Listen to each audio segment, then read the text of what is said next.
Welcome back to the Slow Flowers Show with Deborah Prinzing. This is episode 561. The urgency to reverse climate change and better care for the future of our planet are top of mind issues for many floral professionals. If you're listening or watching today, you're probably here because you want to know more about the Slow Flowers movement. And we schedule our topics and guests with values of seasonality, sustainability, and social equity in mind. We know from our members' feedback and surveys that you too want to make mindful decisions about your own role in creating a better floral marketplace. Today's guest has been a valuable resource throughout my own quest to become better educated, including understanding the scientific facts and academic research around sustainable and non sustainable practices in the floral marketplace. I recently visited Becky Feasby, owner of Calgary, Alberta-based Prairie Girl Flowers, and the two of us spent much of our 72 hours together in conversation about our shared passion for making the floral industry a safer and more sustainable one. Those conversations are captured in today's show, and I'm excited to share it with you. Becky Feesby is a passionate gardener florist who creates natural arrangements centered on the vibrant colors and textures that make up life on the Canadian prairies. She is currently working toward her master's degree in sustainability at Harvard University and says sustainability is not only the focus of my work, but also the reason for my existence to create a sustainable floral business in Calgary that maintains the environmental, social, and economic integrity of the floral industry. Well said. I'll share our sponsor thanks after this interview. So for now, let's meet Becky Feasby. Hey everybody, it's Deborah Prinzing from the Slow Flowers Show, and I'm so excited today to reintroduce Becky Feesby of Prairie Girl Flowers. We're here in her beautiful home and garden in Calgary. Yes, I know. It's so great to have you here.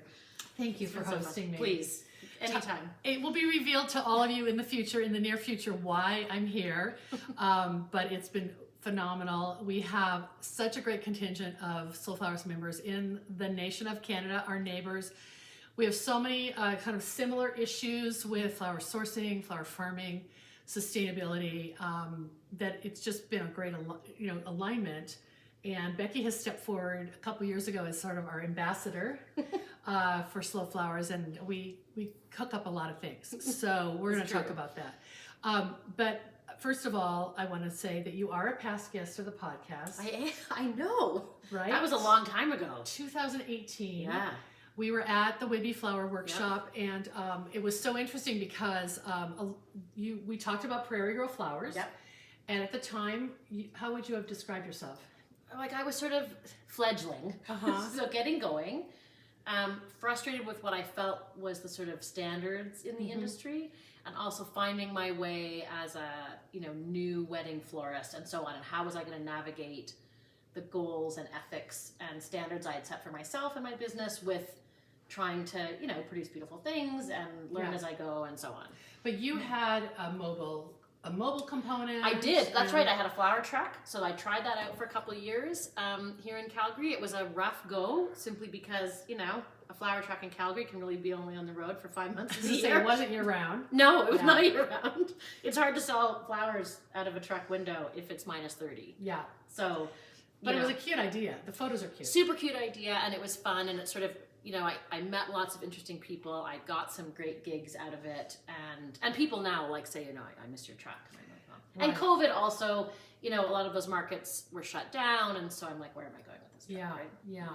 So this is kind of a where is she now type of interview, and Becky's doing some really exciting things that I'm really happy to be part of, and one of them is I want everyone to hear about your current role in the floral space, and you still are using the name Prairie Girl Flowers. Yes. Yep. But pretty soon you'll be Becky Feesby, graduate of Harvard.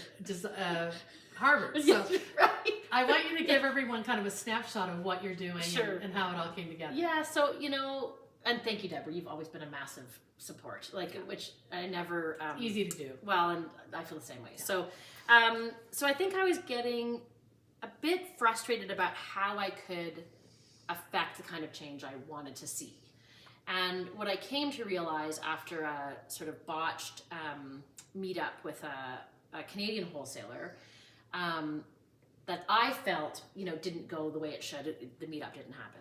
And I thought, you know what? I'm missing gaps.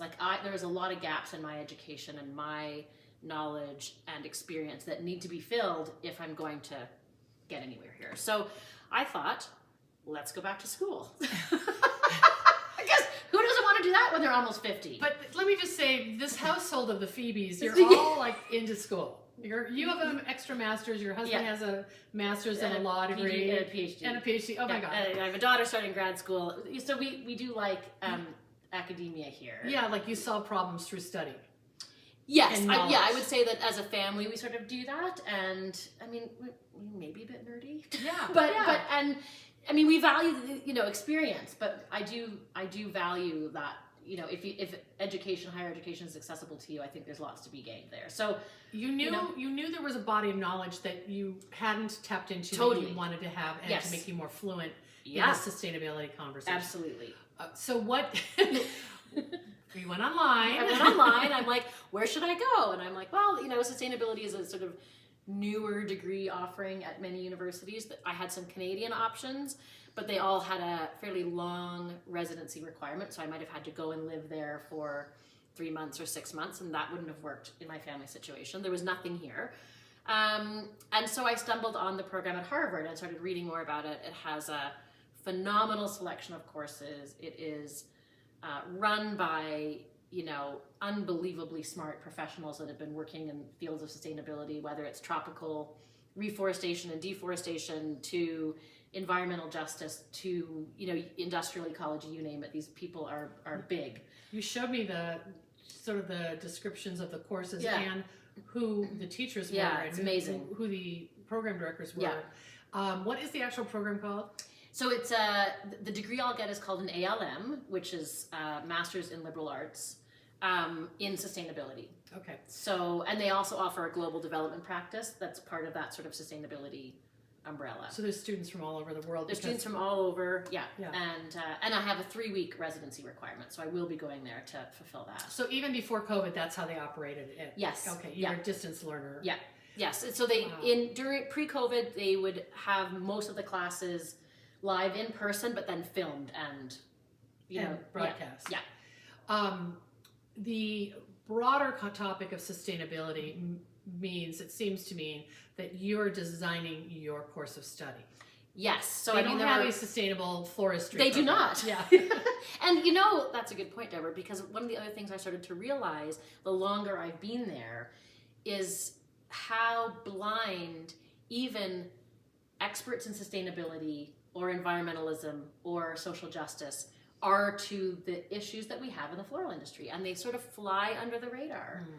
And from a volume perspective, it's not as big as conventional agricultural practices perhaps, or fashion, let's say, or whatever, or food systems. But there's still impacts that we have to start addressing and understanding. So yes, so you started the program, you had to take a few courses and then apply. Yeah. Did you have to have like a statement of study that you pitched to them as like, I deserve to be part of this? Yes. And so like what were my goals for the program, and what did I anticipate my thesis or a capstone project, but I'm going the thesis route, what did I anticipate that being about? Okay. Wow. And then I do get an external supervisor as well, so I'll find that person who sort of is going to add value, and I will add value to their research, and they'll add value to mine, and we work together. Is it someone at Harvard, or it can be somewhere, anywhere? Okay. Yeah. Okay. And so Harvard funds that.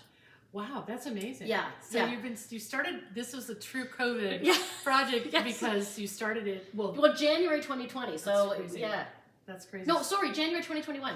Okay. So it was 100% COVID. Okay, so you've been through 5 semesters, you said. Yes. Wow. Yeah, because I did summer school and a bunch of things. Yeah. When you talk about flying beneath the radar, I just find this so fascinating. You've described some of the classes you've taken. Yeah. For example, the sustainable fashion class. Yes. Yeah. Your instructors allowed you to do kind of a floral centric research project in that class. Totally. We had 3 papers that had to sort of build on each other, and I asked, is it okay if I would write about these in the flower industry rather than the fashion. And the professor was like, absolutely, the issues are the same. There's so many parallels. Right? There's so many parallels. In that class, I actually learned so much from that can be really applied to the research I'm going to be doing for my thesis work. Wow. You know, so it's I love it. Yeah. I crazy love it. And it also, you know, it's also hard. Like there's days, and a lot of our professors have said this, where we're like, you know, how do you deal with the sort of, you know, sadness you feel over the state of things when you're studying this every day and so on.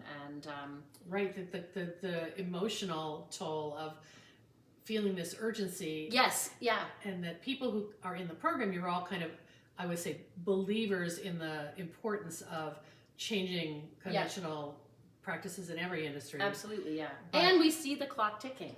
But do you feel like you're all just talking to each other, or, you know, are you able to measure some progress? Oh yeah, and I think we see, you know, I learned from my classmates, like the bigger conversations that are happening in their work, in their industries, whatever. And so I think, and you know, even, you know, my one of my professors, who's the head of sustainability for Blue Apron, I told you about, and she showed up one night and she was all teary-eyed in the class saying, we just went carbon neutral. Like, I made that happen, and I've been working there for 6 months, you know, and you sort of go, okay. People can do and these she things. and she made it carbon neutral in a way that's meaningful, right? Like in a way that has rejigged things to make it. And got buy-in from the senior management. Exactly. Yeah. So I mean, that's a victory. I think so. So you know, we hear about these victories, and we have amazing guest speakers and guest lecturers, and you know, and you see the big problems that they're solving. But flowers have never been taken quite seriously in the sustainability world as an issue because, well, they're pretty and they grow. Well, how can there be a problem with this? Yeah, well, there isn't. Yeah. I grew these. These are grown here. Calgary grown. Right, but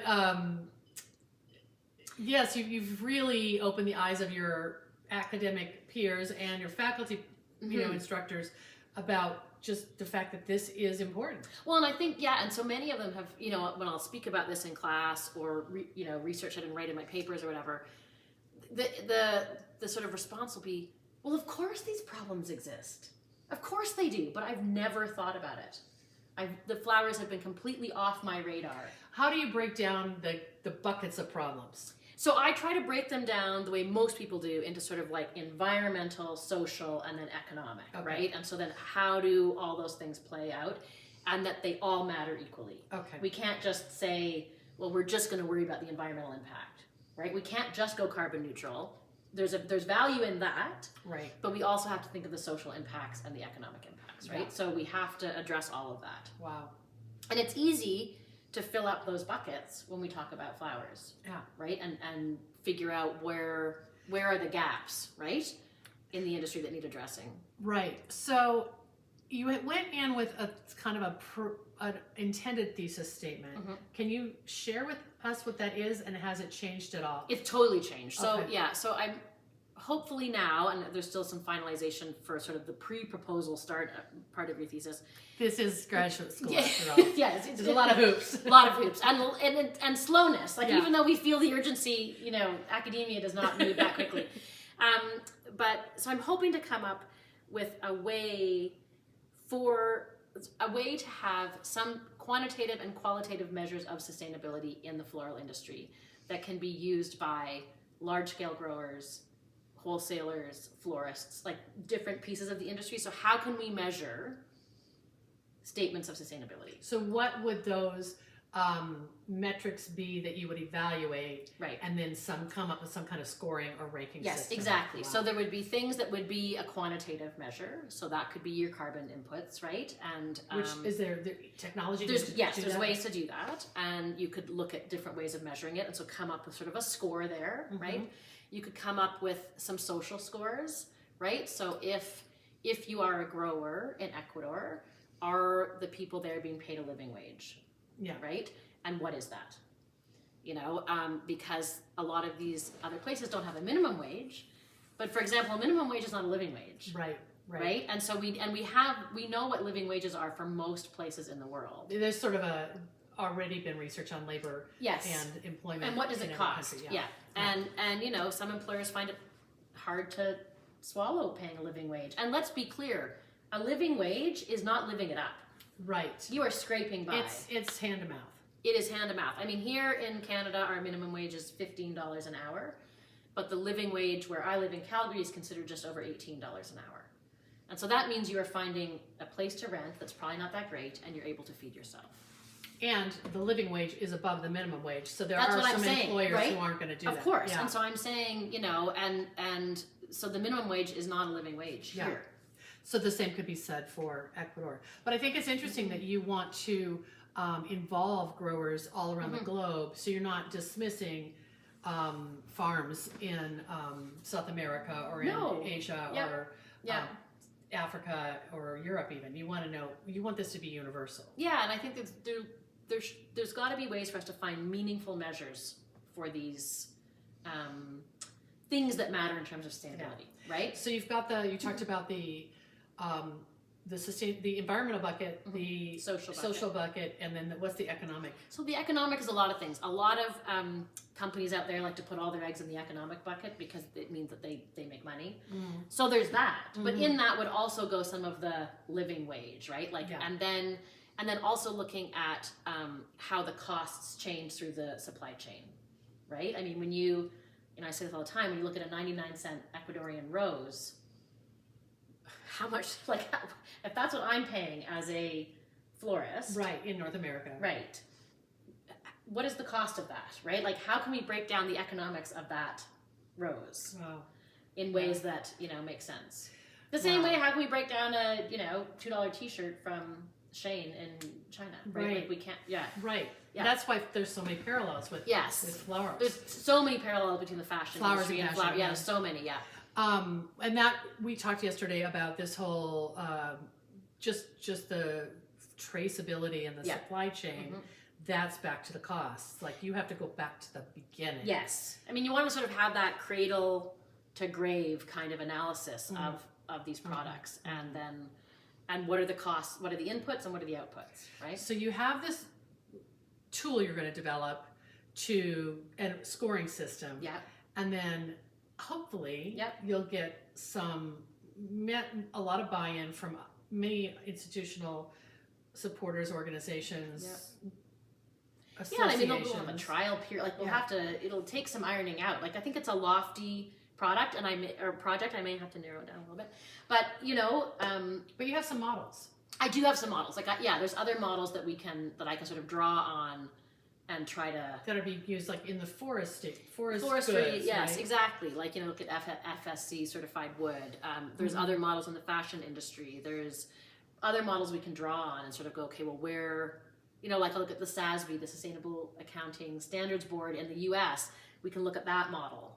I thought the other thing you said was interesting is there are some sustainability labels that do exist in floristry. For sure. And you will integrate those in some of those measures into your tool. Because they're a plus. Like if it's a fair trade certified organization, that's on the plus side, right? There's some loopholes in fair trade that still need addressing in order to make it okay, and same with Rainforest Alliance and so on. But it's still a major step forward. Yeah, it's not to dismiss those. It's to say we're bringing that into this larger analysis. Yes. Because some are not addressing, not the whole picture. No. Yeah. And I mean, some are not addressing, basic human rights. Yeah. Right? And so, we have to, and we need that globally across all industries. I mean, the floral industry is not special. Unique. No.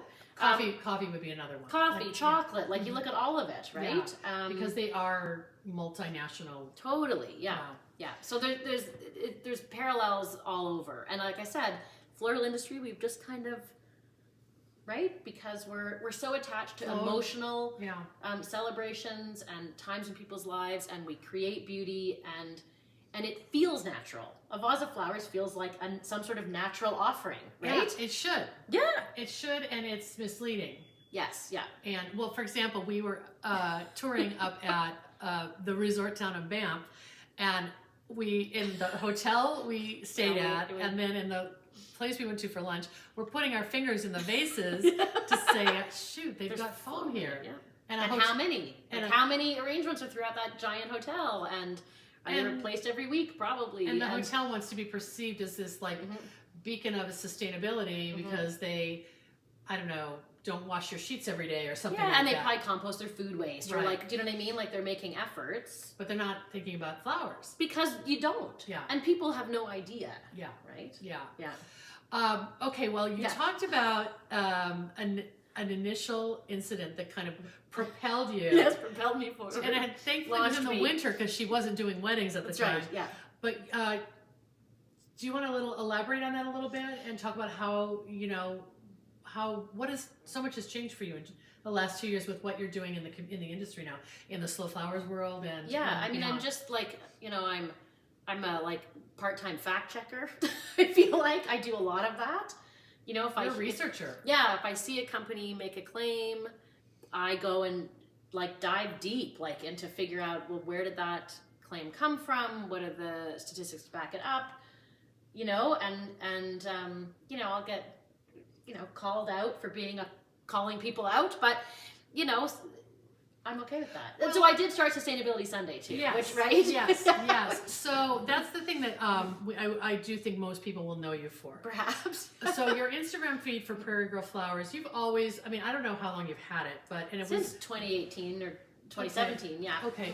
Okay. Very early on, you had a conference, also in 2017 or 18. It was 19. You started the Sustainable Flowers Workshop. Okay. Yeah. So you were posting about those issues. Right from the beginning. Okay. So it wasn't just pretty flowers. There was always a message. Often, right? Yeah. Sometimes it would be like, hey, look at this beautiful thing I sent out yesterday, or here's my garden, or whatever, right? But I tended to have some meat. But it was because of this urgency that you're feeling. I felt it from the beginning. I need to speak out. Yeah. Okay. Yeah, I'm not afraid to speak out. Like, you know me. Yeah. I'm okay with doing that. Yeah, but it's so interesting that your Instagram started out as just a place for pretty photos, and now it's definitely a place for people to share their opinions. Maybe not as bad as Facebook, but or even Twitter, right? Twitter can sort of get off the rails. Yeah, but there's a visual message to what you're doing. Yeah. So you're trying to tell with photos and graphics and then the supporting text the point of that post. Yes, and I try to mix it up. I try to find things that were either timely that week. It might have been something that made me mad that week that I saw. It might be something that was on my radar because of a class I'm taking, but like something that I feel like I have either something to say about or some really valuable information to share. Well, I know that Sustainability Sunday has become very popular in the slow flowers community. People read what you post on Sunday. They often share and repost, lots of comments. But you have your detractors as well. Oh, for sure. Okay, yeah. And maybe that means you're getting close to the truth. It could be. I think I'm making people uncomfortable, which, when you look at any sort of time of radical change, which I think we are in that globally, from all environmental and social aspects, that we have to think about radically changing what we're doing. Yeah, the status quo isn't working. It's not working. We proved that. Yeah. And radical change is super uncomfortable. And it makes us reflect on so many practices we've had forever, that we participate in, and we either feel guilty, ashamed, angry, sad, any number of things, right? Or defensive. Yeah. And it's practices and also attitudes and beliefs. For sure. And it's hard to let go of those. Yeah. And so I think it's hard, and some of my posts, probably feel really hard hitting. I speak from fact, right? Like I would never say, I don't think I've ever said, this is ugly. Yes, like this giant foam thing is super ugly. I might say this giant foam thing is super wasteful. Right. But that is a fact. Right. That is not, do you know what I mean? Right. Somebody else might say, and it's ugly to boot, and I might agree. Yeah, but that's more subjective. It's super subjective, right? So I try to, research the facts, think through it, talk about a study I've just read, keep it recent, up to date, and so on. And maybe give people the reference to that study if they want to go read it Yes, themselves. yeah, it's hard to embed in there, right? Right. Because then, but you type, you name it or whatever. Oh yeah, or if people, message me and say, hey, can you give me the link to that study? For sure, of course, right?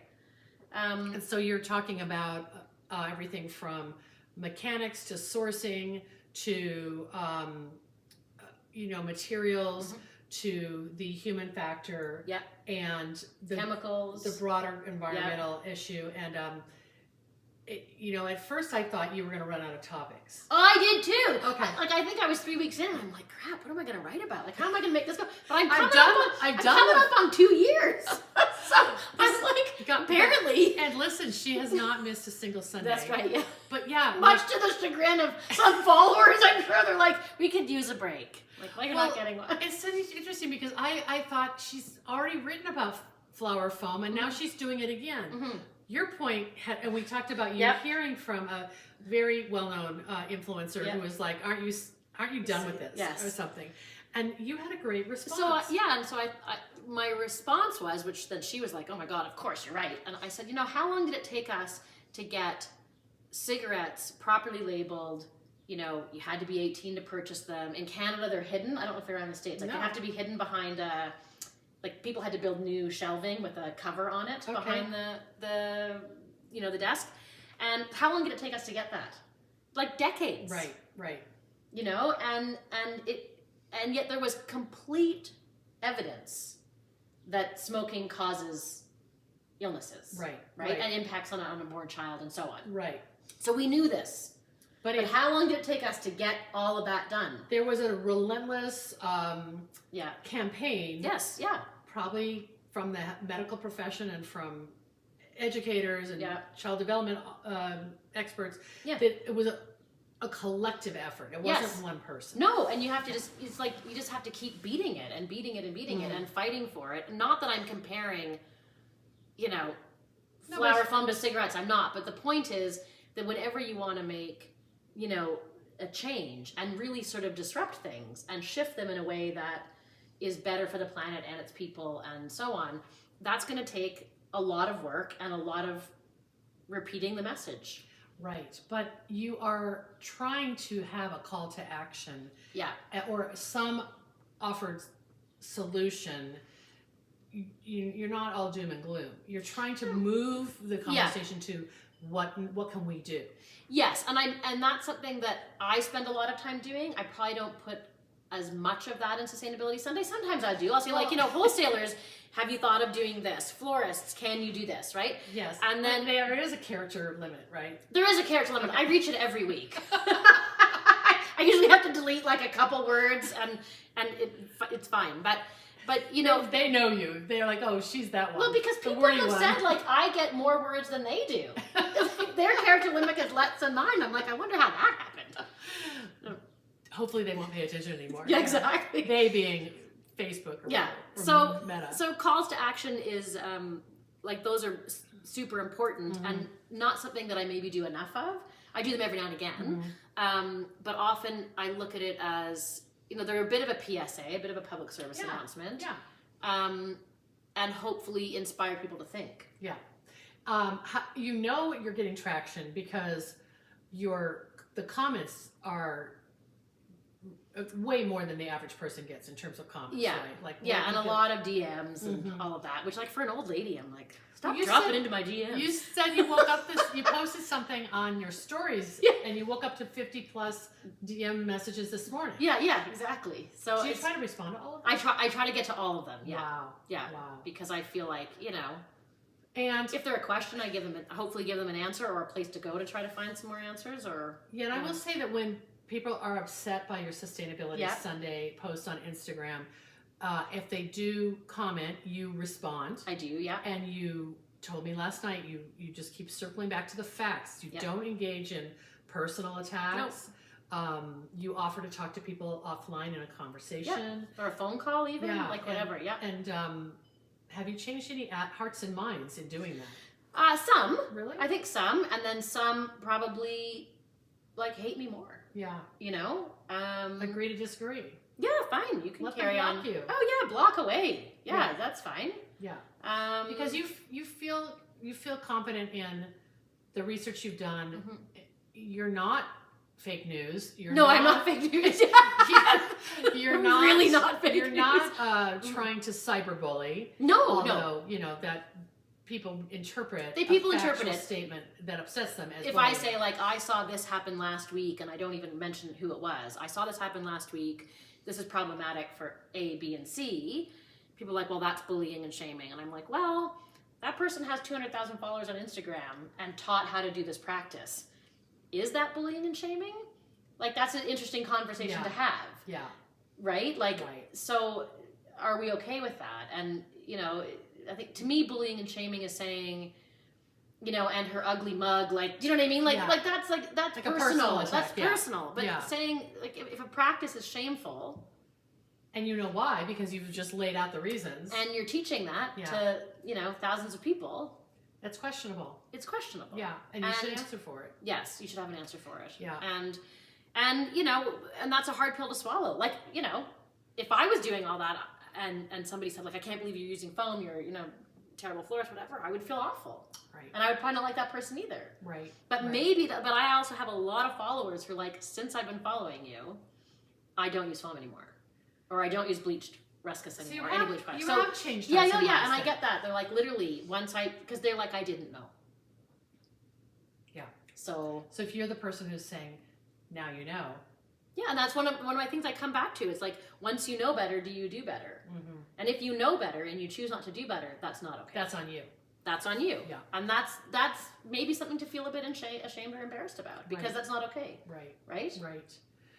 Wow, Becky, it's heavy. It's so it is heavy so sometimes. Intense. It is. Yeah. And then there's the time spent with you that is so enriching, and my mind is spinning with ideas. And I know that those who get to spend time with you at your workshops walk away completely, fired up to typically carry the torch. Yes, yeah. And I mean, people leave with a few tears, because we always have sort of social justice as part of it, and so there will be the odd sort of tear shed over something they didn't know about, or that they're thinking, gosh, I have to work on that, or whatever. Right. But we laugh a lot. Yeah. We do great things with flowers. We laugh a lot. So you've changed the Sustainable Flowers workshop to a new kind of model called the Sustainable Flowers Project. Yeah. And I wanted to just talk about that before we wrap up. Yeah. It's in September. Yeah. You're coming to the U.S. I'm coming to the U.S. taking it on the road. Okay. Yeah. With my good buddy TJ McGrath. So he and I are sort of leading this year in New Jersey at the beautiful regenerative Jardin de Bouy that is run by two of our speakers, Andrea and Eric, who will be teaching regenerative soil practices. So I should say, this year we're looking at the workshop and the project, the Sustainable Flowers Project, to go from soil to vase. I love that. And then the umbrella over that vase is the social justice. Okay.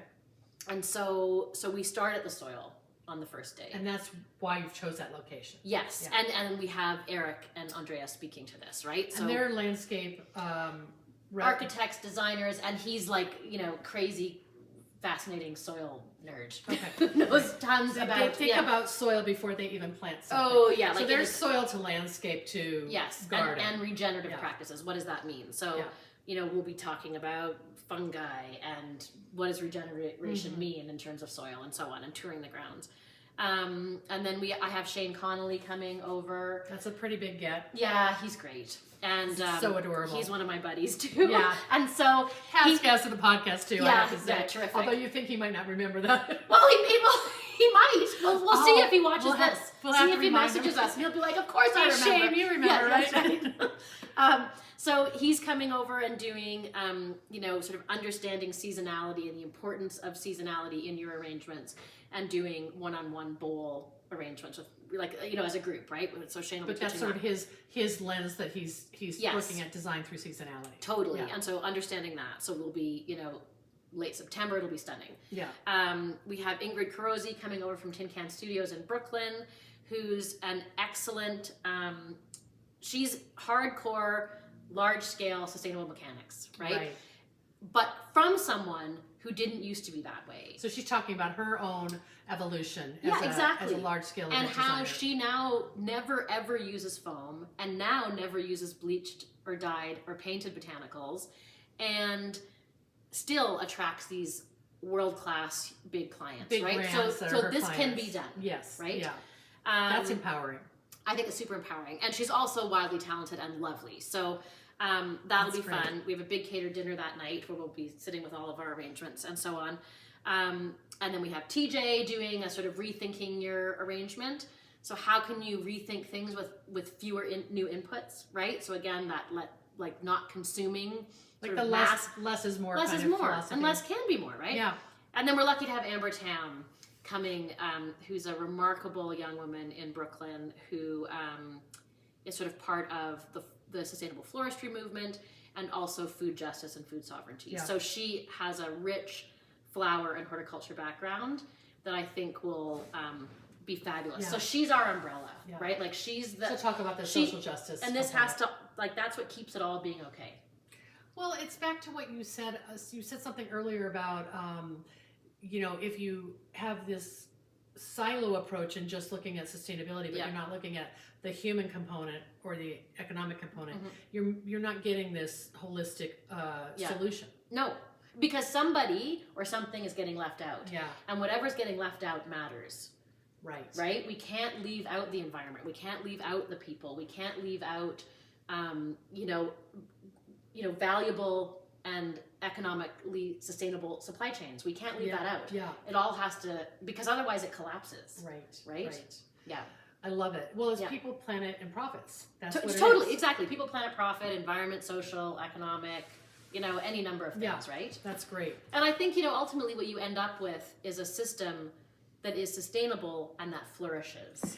And right? everyone that can... Yeah, and as everyone is empowered to understand this, you just take this big macro idea and you can apply it to your mission and your brand and your daily practices. Yeah. If you're empowered and you know the truth about the choices you're making. Exactly. And so many people don't because it's not presented. That's right. Yeah. And to just like have all of those, to have those uncomfortable conversations or those uncomfortable thoughts about like, well, wait a minute, what am I going to do about this? Do you know what I mean? And then try to problem solve that. Yeah. I mean, from a point of view of like being a book publisher, I'm committed to printing my books in the U.S. Yeah. And, we have a Canadian author. We should be looking for a printing option in Canada too. But I remember a very interesting situation where a person who perceives herself as very progressive on sustainability, who has a book, critiqued a post of a florist in Slow Flowers, a post about using California flowers instead of local Pacific Northwest flowers, and was very hurtful. Yeah, and interesting. I said to the florist, don't worry, her argument doesn't have any weight with me because her book is printed in China. And that is not sustainable. That's right, and you're buying into that whole international publishing, outsourcing, which has hurt our domestic publishing industry. Exactly. And then how are the people being treated in China? Oh, like there's that, like then there's that. Like I don't know, but we have to think about that. No one has evaluated what kind of inks are going down into the rivers, for the printing process. Exactly. So I sort of think it's very easy to compartmentalize. It is. And I know I do it because and I do it too, drive right? a Honda. I'm guilty of it too. Yeah. But I think, and we want to watch out for those sort of like whataboutism, right? And you've posted about that. Yes, and we all do it because they'll say, well, Becky at Sustainability Sunday goes on and on about this, but what about the minivan she drives? Right. Or what about she took her family to Europe one year? Right. It's like, well, but what I'm working on is this, and me taking a flight with my family on a trip does not diminish the importance of this that I'm talking about. Yes. And by the way, you bought carbon offsets. Right, and also I get carbon offsets, right? Which from a reliable that's a whole other conversation. But that's another thing you have to be very careful of. But there are ways to get them. That. There are ways to get them that are good, or at least well vetted. Better than. Yes, better than, as Toby would say, and Toby Nelson, but also really well vetted. It's just it can be overwhelming. There's days when I think to myself, I'm just going back to bed. Like that's it. Pull the covers up because you have two labradoodles who would like to go. That's right. No, they don't want to. Yeah, exactly. So we can all snuggle in there and just go, crap. What are we gonna do? That's right. And I'm not gonna lie, I do that every now and again. But you pick yourself up and get back into the Yeah, discussion. because you have to, right? Yeah, it's empowering. Yeah. Well, you're empowered. Well, that's what you do. We're here. Yeah. Anything else you want to mention that I didn't ask you? I don't think so. Yeah, I mean, we're excited for this. I'm excited to come to the summit. Yeah. I'm delighted that you're coming. Absolutely. Once I got into it, I haven't missed one, except during COVID. Yes, exactly. Yeah. Exactly. So this is excellent. Yeah, so I'm thrilled. So this will air before we have the Slow Flowers Summit at Stonebarn Center. Okay. So this conversation will just continue there because there's so many like-minded, committed, passionate, professionals. And there's so many old friends of mine that are going to be there too that I haven't caught up with, and that we've had this sort of virtual relationship for the last 2 years, and we need to see each other's faces to sort of hash out some things we've maybe not agreed on, or that we don't understand the other person's perspective. Yeah, so you need that face to face. Yeah, because the filter of social media is brutal. It is. Right? I agree completely. Yeah. Well, the human contact is one of the things that we prioritize with the summit. So. Yeah.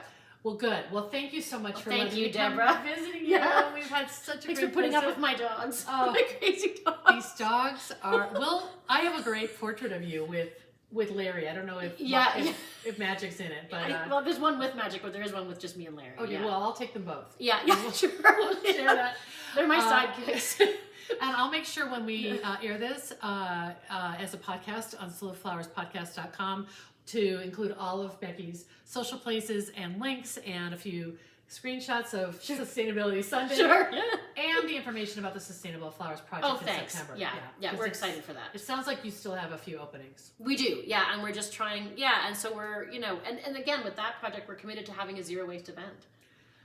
I'm excited. It's pretty hard, and we take a photo every year, like, okay, so this was our garbage, like it literally could fit in my hand, so it wasn't zero waste, but it was awfully close. Right, minimal. Right, and fully catered, exactly, all the food and, It makes me want to try that with the Slow Flowers Summit.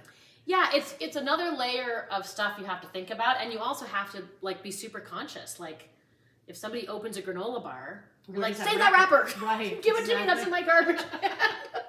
Right? Well, luckily with the Stonebarn Center venue, I think that they've got that baked in. I was going to say, I don't think we'll have styrofoam coffee cups. No, that sort of thing. Exactly. So we've asked those questions. Okay, I'm going to end this. Okay, thanks. I have to fly home. That's right. I have to take you to the airport. Thanks so much. Thank you, Deb. Hey, everybody. It's Deborah Prinzing from... I do that every time when I try to toggle between the videos. Sorry about that. Thank you so much for joining us today. Becky writes that ethical and sustainable floristry involves looking at not only how and where we source our flowers, but also considering the waste generated by designs and packaging. She maintains that, like other agricultural crops, we need to examine not only the carbon footprint of our flowers, but also the use of pesticides, water pollution, exploitation in the supply chain, and waste. Sustainable floristry means using local and seasonal flowers. For her, it also means not importing flowers from overseas, never using single-use plastics for packaging or floral foam in designs, and supporting local growers and creatives to give back to the community. You can watch the replay video of this show at slowflowerspodcast.com for episode 561 and find links and more resources all about the things that Becky and I discussed, including her popular Instagram series, #Sustainability Sunday, and the upcoming Sustainable Flowers Project, which she is co-producing with TJ McGrath of TJ McGrath Design. If you're heading to the Slow Flowers Summit, which is just a few weeks away, on June 26th through 28th in New York, be sure to meet Becky and TJ. They'll be there in person, and you can learn more about their September workshop. I'm hoping to be there too. Before I go, I'd like to thank our sponsors who bring this show to you. This show is brought to you by slowflowers.com, the free online directory to more than 850 florists, shops, and studios who design with local, seasonal, and sustainable flowers, and to the farms that grow those blooms. It's the conscious choice for buying and sending flowers. And thank you to our lead sponsor, Farm Girl Flowers. Farm Girl Flowers delivers iconic burlap wrap bouquets and lush, abundant arrangements to customers across the U.S., supporting U.S. flower farms by purchasing more than $10 million of U.S.-grown fresh and seasonal flowers and foliage annually. Discover more at farmgirlflowers.com. Thank you to Mayesh Wholesale Florist, family owned since 1978. Mayesh is the premier wedding and event supplier in the U.S., and we're thrilled to partner with Mayesh to promote local and domestic flowers, which they source from farms large and small around the U.S. Learn more at mayesh.com. Thank you to the Gardener's Workshop, which offers a full curriculum of online education for flower farmers and farmer florists.